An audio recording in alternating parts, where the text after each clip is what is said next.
Our top story this hour in Libya. The UN-backed government of national accord has denounced Egypt's warning of a military intervention, calling it a hostile act that amounts to a declaration of war.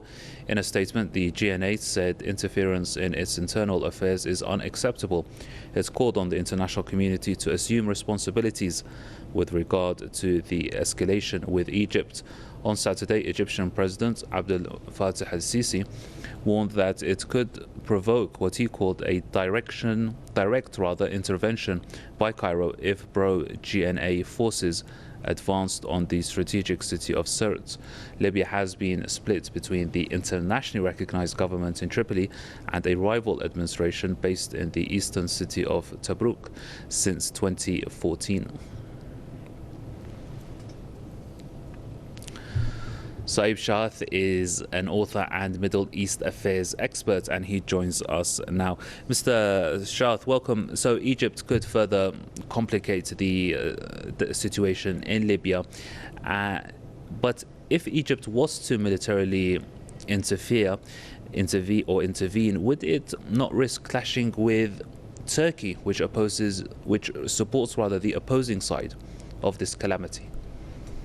Egypt always looked at what's happening in Libya before as a direct threat to it.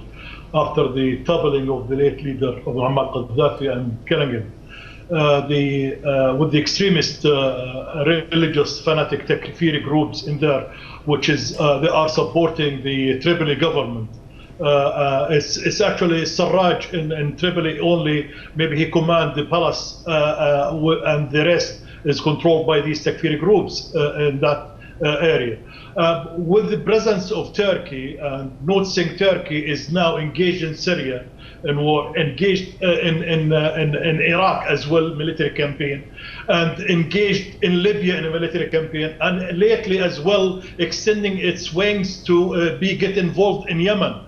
So, and plus having a military bases in Qatar and in Somalia, and now two military air base of Al-Watiya near Tripoli, and a navy base in Libya, and trying to get a military base in Sudan. That is what is Egypt so much, and what is the Arabic countries as well in the area. Erdogan is trying to be a military power in there to dominate the region, to dominate the Mediterranean and the battle for gas and oil in it, and to dominate the wealth and use the wealth of Libya and reconstructing Libya as well to strengthen the Turkish economy further and the influence of Turkey. So Sarraj government in there, what is saying as well, and what's doing provoking Egypt further when they went and arrested Egyptian workers today, and they accusing them of being illegal in Tripoli, and they put 18 in jail.